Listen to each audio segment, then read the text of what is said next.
High friends, welcome back to my channel. सर्वांना माझ्याकडून कोजागिरी पौर्णिमेच्या हार्दिक शुभेच्छा. तर माझी मॉर्निंग झाली. Good morning all of you. त्यानंतर मी बाहेर जाऊन कराग्रे वसते लक्ष्मी, करमध्ये सरस्वती, करमुल्लम गोविंदम, प्रभाते करदर्शनम असा मंत्र बोलते आणि मग माझ्या कामाची सुरुवात करते. हे बघा विन्सीने कसं पूर्ण हॉलमध्ये पूर्ण घरात कसं तिचे खेळणे टॉयज वगैरे टाकून ठेवल्यात. तर मला हे सकाळी आवरायला खूप उशीर लागतो, म्हणून मी आवरायला घेते. झाडू वगैरे पटापट मारून घेते. झाडू लादी झाल्यावर मग बघू शकता किती कचरा निघतो घरात. कोणीच नसताना एकटीच मुलगी आहे, तरी पण एवढा कचरा घालते माझी पोरी.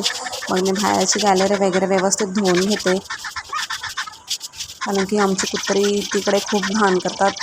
त्यानंतर मी कोजागिरी पौर्णिमा असल्यामुळे असं उंबरठा सजवायला घेते. म्हणजे महिन्याला पौर्णिमा येतात त्या देखील शुभच असतात, तेव्हा देखील असं उंबरठा धुवून वगैरे मस्त रांगोळी असं सजवायचं. त्यामुळे काय होतं, निगेटिव्हिटी जी आहे ती आपल्या घरात प्रवेश नाही करत व आपल्या मनाला देखील पॉझिटिव्हिटी फील होते. तर तुम्ही देखील या गोष्टी फॉलो करा, करत नसाल तर.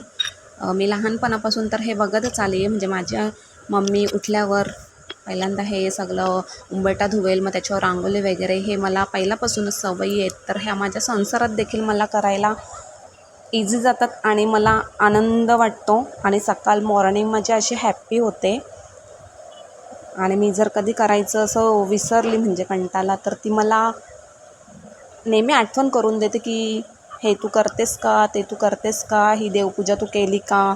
कितीही काहीही झालं आपल्या आयुष्यात तरी पण देवनाम करायचं विसरायचं नाही, ती असं नेहमी सांगत असते. आणि तिचं फोनवर नेहमी हेच असतं, हे देवाचं केलं का, ते देवाचं केलं का, दुसरं काय सांगत नाही. तर मी ह्या गोष्टी माझ्या संसारात सगळ्या फॉलो करते. तर तुम्ही बघू शकता मी कसा उंबरठा सजवलेला आहे. बघा मी सिम्पली असं कसं उंबरठा आमचा सजवलेला आहे. तर तुम्ही बघू शकता कसं सिम्पली मी उंबरठा सजवला आहे. ते तुम्ही मला कमेंटमध्ये सांगू शकता कसं सजलं आहे ते. त्यानंतर मला आज पप्पांनीच फुलं आणून दिली, म्हणलं ते फुलं काढायचं काम माझं वाचलं. तर त्यासाठी थँक्यू पप्पा.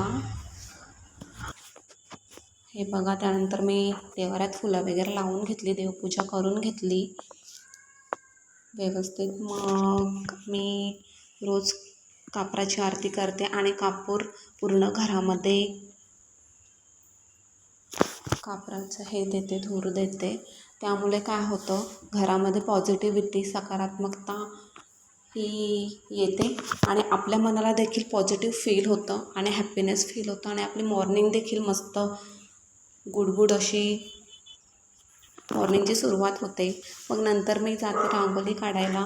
किती दिवस पाऊस होता त्यामुळे रांगोळी काढायला भेटत नव्हता. आज कोजागिरी पौर्णिमा आहे, त्यानिमित्तानं मी छोटीशी रांगोळी काढते. छोटीशी रांगोळी काढली, इकडे बघून काय छोटीशी फ्री हँड रांगोळी काढून घेते. त्यानंतर मी तुळशीला पाणी घालते, तुळशी मातेला आणि सूर्यदेवाला देखील पाणी अर्पण करते.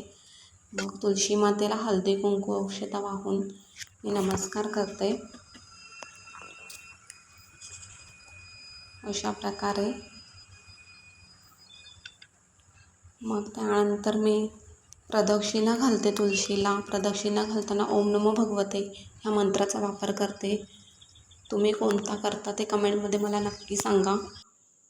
त्यानंतर रात्रीची तयारी, संध्याकाळच्या टायमाला मी अशी ही रांगोळी काढून ठेवते. आणि असं बोलतात की लक्ष्मीनारायण आपल्या घरात प्रवेश करतात कोजागिरीच्या दिवशी, म्हणून मी लक्ष्मीची पावलं अशी उठवते घरात येताना. आणि बघू शकता खूप वारा असल्यामुळे हा लास्ट इयरचा व्हिडिओ आहे, कारण की यावर्षीचा आत्ता लवकर व्हिडिओ टाकली आहे ना, म्हणून लास्ट इयरची व्हिडिओ टाकली आहे रात्रीची. त्यानंतर मग हे असं दुधामध्ये चंद्राचं दर्शन घेतलं जातं आणि मग प्रतिबिंब दिसल्यावर तो दूध नंतर घरात नेऊन त्याचं प्रसादात रूपांतर करून तो घरातल्या सर्वांना दिला जातो. म्हणजे माझ्या माहेरी तरी आम्ही असंच करायचो. आणि मग सगळे घरातल्यांना हा प्रसाद, दुधाचा प्रसाद द्यायचा. म्हणजे हा चंद्राच्या प्रकाशातला दूध त्या दिवशी पिला जातो हा आरोग्यासाठी देखील चांगला असतो. ही पूर्वीपासून प्रथा आहे आणि ह्याचे आपल्याला खूप फायदे देखील आहेत. माझ्या माहेरी आम्ही असेच करायचो. माझी आई मग हे शेंगा वगैरे उपटायचे आणि पप्पा माझे न विसरता श्रीखंड आणि ब्रेड आणायचेच. मग दादा लोकं, वहिनीचं ज्यांना जे भेटेल ते त्यांनी आणायच्या. वहिनीचं पण काय काय बनवायच्या. मग मम्मी 12 वाजता परफेक्ट 12 वाजता दूध ठेवायची चंद्राच्या प्रकाशात. मग नंतर आम्ही हे सगळं खाऊन अशा प्रकारे कोजागिरी सेलिब्रेट करत होतो. Thank you for watching. Bye bye.